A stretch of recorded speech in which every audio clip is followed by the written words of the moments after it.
Hello mga ka-discovery, welcome to my channel.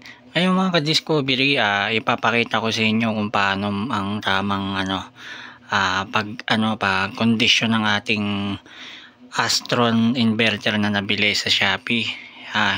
Bali sa mga nagtatanong kung paano ginagawa ko para malamig ng mabuti yung ating ang ating aircon at ma-maintain yung lamig niya. Yan, ito yung ganito yung ginagawa ko. Ang first step na ginagawa ko ay on muna natin to.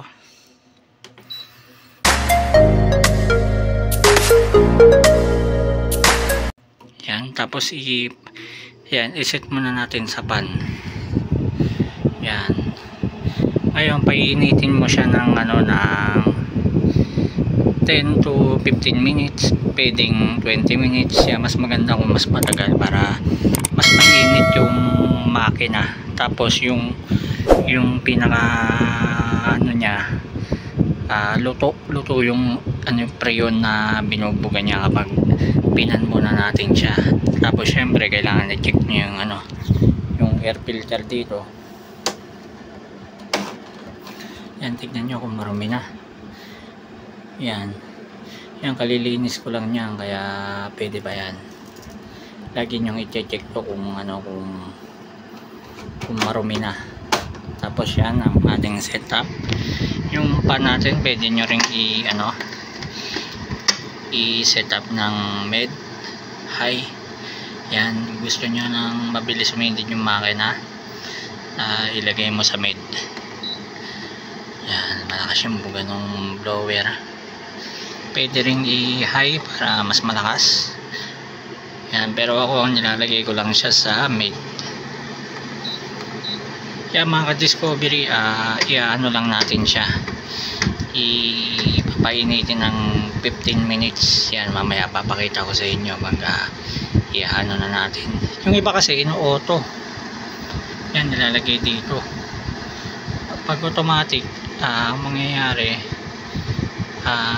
kusa na siyang magkukul pan, tapos kusa na siyang auto mode. Akong ginagawa ko manual pa din. Nilalagay ko siya sa pan, tapos pag napainit ko na siya ng mga 15 minutes, saka ko siya ilalagay sa cool. Kaya mga ka-discovery, painitin lang natin siya at papakita ko sa inyo kung paano yung ginagawa ko para ma-maintain ko yung preyon niya, yung luto, yung tinatawag na luto, yung preyon na binubuga niya. Hindi yung pagbukas ng ating Astron inverter, kinukul nyo agad, mag-focus kasi ng sira yung aircon. Kailangan dumaan muna siya sa pan para mainit yung yung makina at maluto yung preyon na ibuga niya kapag dumaan siya sa pan. Kaya mga ka-discovery, abangan lang natin mag 15 minutes para ilagay na natin siya sa setup na cool. Mga ka-discovery, pwede na natin ilagay sa cool yung ating meron lang ako ipaparinig sa inyo yung kasi may tamang yung makina niya. Maririnig nyo mamaya na para siyang nagbabibrate yung tunog. Yun yung tamang tunog na kailangan yung marinig.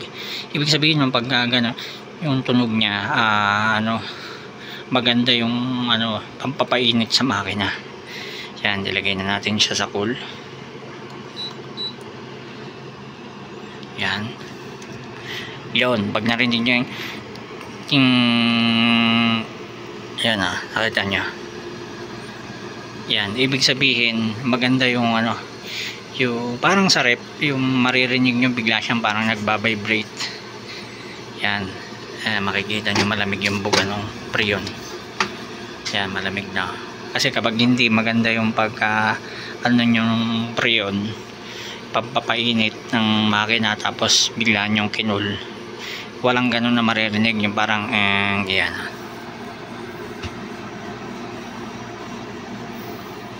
Tapos pwede nyong i-set up ng kung ginagawa ko, nilalagay ko siya sa med, tapos sa 26, tapos nilalagay ko sa eco para medyo tipid yung yung ating aircon. Yan, eco mode. Bali, ine-eco mode ko siya kapag matagal ko na siyang ginagamit, mga ano siguro, mga 3 hours, mga ganyan. Ako siya ilalagay sa eco para yung mga susunod na oras ay ano, tipid na siya. Yan, pwede nyo rin i-adjust yung temperature nya. Yan, yan, kadalasan gusto nyo malamig na malamig, lagay nyo sa 21, 20, pero ako sineset ko siya sa 26. Yan. Tapos ginagawa ko na lang pag mainit na yung makina, pwede ko siyang ibaba. Yan, para maganda kasi ano, hindi ang aircon inaano siya, hindi siya binibigla pagdating sa mga adjust ng mga lamig, ng fan, ng ano para mapanatili natin yung tamang paggamit. Yan yung tamang proseso, kasi pag hindi natin sinunod yung proseso, mangyayari hindi siya lalamig, masisira siya agad. Yan mga ka-discovery, hanggang dito na lang ang ating tutorial dito sa ating Astron inverter na nabili sa Shopee. Yan, sa mga nagtatanong, ganun lang yung ginagawa ko na maintenance. Yan. Sa mga susunod na vlog siguro i-vlog natin yung timer nya. Yan, kung paano paganahin yung timer. Yan, sa mga nagtatanong sa akin, ano, yun lang yung sagot ko kung paano yung ginagawa ko. Ayan, pwede nyo rin siyang ilagay sa high pan. Yan, ako sa low lang ako. Yan, sa auto mode, gusto nyo ng auto, yung bahala na yung makina kung anong saan niya ilalagay, pero ako manual pa din. Iyan mga ka-discovery, hanggang dito na lang ang ating vlog, hanggang dito na lang, hanggang sa muli. Thank you for watching.